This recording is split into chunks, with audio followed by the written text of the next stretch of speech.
Hey, good morning everyone. It's Monique and my mistress, my girl, reporting live from Grenada, 7:30 a.m. Bright and early, getting ready for the day. A couple nights ago we had some stormy weather and the boat was shaking quite a bit, which is a bit nerve-wracking because it just seems like it's precarious on these stilts.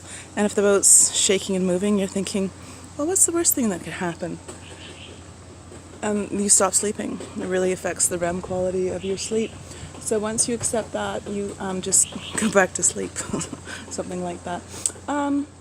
So Yard Man came out with some tie downs. So you have these straps that are coming off the bow of the boat, and they're secured to a piece of concrete, a big slab, big square of concrete. So Yard Guy came out and he put one on our stern, both sides of the stern, secured it to concrete over there, and then up front here he put on the ties and they're dangling there, they're blowing in the wind. To me it kind of looks like earrings. Never thought about accessorizing my boat that way, but you know, every girl needs to dress up every once in a while. Speaking of dangling bits, the anchor is going to come down today. I'm going to lay it on the pallet, inspect it, clean it, paint it, and then put it back. That's pretty much everything you do on a boat, is take it apart, inspect it, clean it, repair it, do whatever it is that you need to do, and then put it back together. If it moves and it shouldn't move, you secure it. If it's moving but it's not moving well, you grease it or do whatever you need to do to make sure that it's moving freely.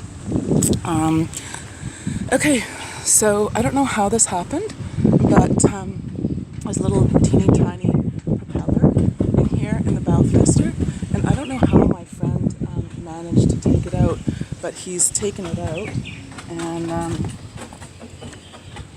here it is.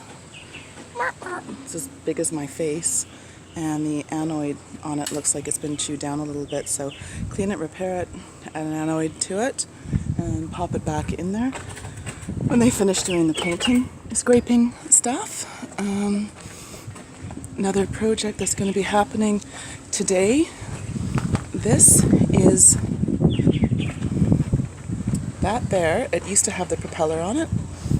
So we're taking it apart, going into it, taking out the seals, replacing the seals. This is kind of funky because basically this is the biggest hole in your boat. This goes up to the engine, and then this is the drive system, which is going to turn the propeller. And as there's a giant hole up there, that's where there's a big seal, and the seal looks okay. It's not leaking or damaged or anything like that, but it's manufacturer recommended that it's replaced every 7 years, and it's now been 14 years. I don't like to replace things if they're not broken, but under these circumstances it's probably a really good idea to replace that. Thing that we did the other day on our rudder, the top bearing, we ripped that apart. It looked like there's a little bit of movement. Cleaned it, dropped the seal back in, greased it, put it back together again, and then we were wondering about what kind of an assembly was here. So thank goodness for Google, we found a schematic of the rudder assembly, and with that schematic we kind of figured out what this looks like. So we're going to dig a big hole in the dirt and then drop the rudder down, take this apart, clean it, inspect it, see what's going on, and then put it back together again. I don't know if all that will be done today, but maybe at the very least we'll dig a hole to start with. Yeah, and then these blisters where the osmosis happened in the water got in, they're drying out nicely, so they'll just be ground out and then sanded, and then when everything's done with the boat, this will look gorgeous and shiny again. I think that's about all for today. Of course there's lots of other bits and pieces in between. That's all very exciting, but yes, live from Grenada. Stay tuned, stay salty my friends, and wish me luck. This is exciting and daunting. Oh, I just looked up the mast. At some point someone's going to have to go up the mast and and check things out there.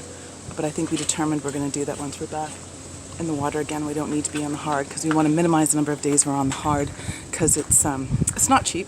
It's not too bad, but it's definitely not cheap. So get our work done on the hard, and whatever we can save and do on the water, we'll do it when we're at anchor. Anyway, cheers everyone. Anchor's away. Hopefully be splashing down in 5 days with any luck. Anyway, cheers mates. Ciao.